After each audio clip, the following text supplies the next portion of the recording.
So R. Kelly is in the news again, right? And this time he's in the news because of his wife, or his ex-wife, right? So of course you guys know R. Kelly was married. He was married to dancer Andrea Kelly. I believe she's currently the choreographer for Escape right now. And she went on, I believe it was Sister Circle or something like that, and she spoke to uh, what's her name? Selena Johnson. She spoke to Selena Johnson about the abuse that she's allegedly suffered at the hands of R. Kelly. So I'm gonna pull this up and I'm gonna share this with you guys in the chat room so you guys can watch this along with me. So here we go. Take us through the moment that you walked away. What was that day like?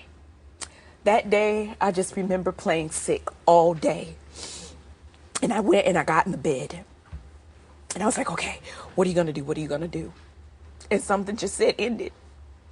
That was my first answer, end it. And I remember going out on the balcony. We were at the Wyndham Grand Bay Hotel. I'll never forget it, Coconut Grove. And I actually climbed up on the balcony. And I had one foot propped against the wall. And my other foot, I climbed up on the ledge. And I remember looking down. And it's almost like God was able to let me see in the future. And I saw my body laying in blood. And I saw the ambulance come. And I saw the housekeeping come out. And they were pointing up. And they said she jumped from up there. And then I remember my baby's voice in the background going, Mama, Mama, why did Mama jump? Why did Mama leave us? And I remember jumping down. And I said, okay, God, you have to give me an answer today. What do you want me to do if this is not for me and you want me to leave? What do you want me to do? God, I need an answer today, not tomorrow, not in an hour. I need it now. And the first thing God told me, he said, grab your laptop. And I'm like, oh, God, you tripping. A laptop? Are you serious? And once I grabbed the laptop, he said, put in domestic violence. And I'm thinking to myself, but I'm not that girl.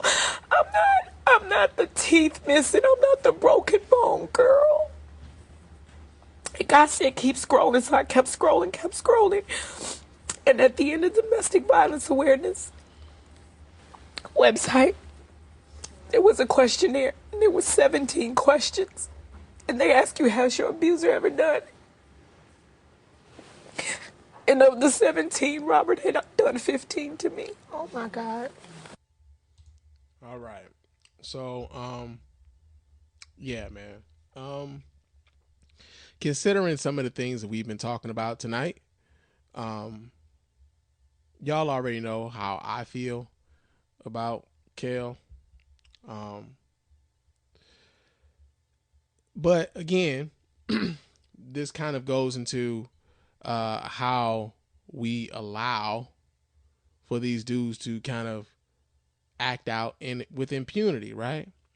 So we can have stories of R. Kelly urinating on 14-year-old girls. We can have stories of R. Kelly being videotaped having sex with underage girls. We can have stories of R. Kelly marrying an underage Aaliyah. We can have stories of R. Kelly keeping women in his home as sex slaves. We can have stories of R. Kelly doing all sorts of crazy shit, right? And yet we allow for R. Kelly to continue to do shows. We allow for R. Kelly to continue to make music and tour and all these other things because of the music, right? We act as if R. Kelly is some sort of musical genius, and because we you got to separate the music, you got to separate the man from the music. You know what I'm saying? If you think about all that other shit, yeah, but it's a whole lot of other motherfuckers that did some fucked up shit too. You gonna take their shit down? Like, we start doing that sort of thing where we try to justify why we're supporting somebody who's doing some foul shit, right? And it just goes back to when we were talking about with XXXTentacion, right? Like, yo, who's to say he was gonna ever change? Like, we have somebody in R. Kelly right now who has been able to operate in this industry because he's able to produce music that people like, who's been able to operate with impunity for at least 20 years. Who's to say that what was going to happen for XXXTentacion was like he was going to see the light all of a sudden? Who's to say he wouldn't be the next R. Kelly who would be an abusive person for the rest of his life? Right? Who's to say that? And so here you have this man's ex-wife, mother of 3 of his children, saying that out of 17 different things on the a domestic violence questionnaire, that out of the 17 things that he had done 15 to her. Now, interestingly enough, Selena Johnson was the one conducting that interview. And I can remember a few weeks ago, I gave her and I gave Shantae Moore Ass Hat of the Week. And the reason I gave them Ass Hat of the Week here on the Spann Report was because they victim blamed like a motherfucker. When these stories about R. Kelly abusing these women, they got to talking about the women at the concert showing up half naked and going backstage and the things that they would do to get to R. Kelly and all these things to justify why R. Kelly was behaving the way that he was. And yet here was Selena Johnson comforting R. Kelly's ex-wife as R. Kelly's ex-wife is telling her about the abuses that she suffered as his wife. And these excuses we keep making for these dudes, man, we can't keep doing it. R. Kelly's on that list of motherfuckers. If he croaked, I wouldn't give a damn, man. It won't be no party at my house, but I'm just saying, like, whatever. No sweat off my back. He's shown himself to be a trash individual time and time again. No sweat off my back whatsoever. But yeah, man, it just seemed like there's this theme, man, where, all right, can we be real, man?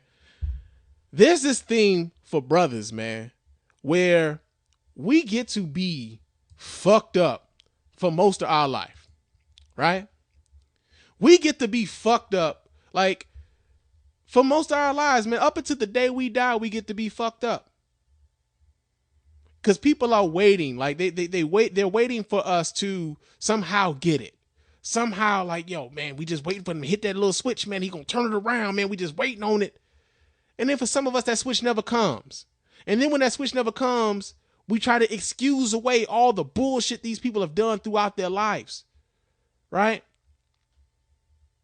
You think about how, like, as much as I loved 444, like, I mean, Jay-Z's an old motherfucker. Jay-Z's like damn near 50. But Jay-Z was allowed to be ain't shit for a good little while, right? Allowed to be not shit for a good little while. Took him to get damn near 50 before he figured it out. And when he figured it out after he damn near lost the woman he loved, right? Almost fucked his whole family up, fucked his whole shit up. It took that for him to finally get it together. Some brothers are never going to get that shit together. But it goes to show, like, man, no matter what, man, it's like there's this, I know as black men in America, we deal with a lot of shit. There's a lot of things that come our fucking way, but at the same time, we don't have excuses for a lot of the things that we do, man. We do not. And some of the people around us are suffering the most because of it. But because we allow for dudes to keep fucking up, well, we're excusing all this shit that they do up to the point where they die, where they were like, well, man, you can't speak ill on him because, you never know who he could have turned into. I know who he was. I know who he showed himself to be. That's what I got to judge his book on, not what you thought he may have become. What did he show you? Who did he show himself to be while he was here? That's what I got to judge him on. That's what I got to base my opinion on that person on. Who they showed themselves to be while they were here. But yeah, man, it's just another motherfucking example of another artist, another black male artist who ain't shit. Who continues to thrive because the people around him allow for that. We allow for that to happen. So, yeah, that's going on. That's in the news.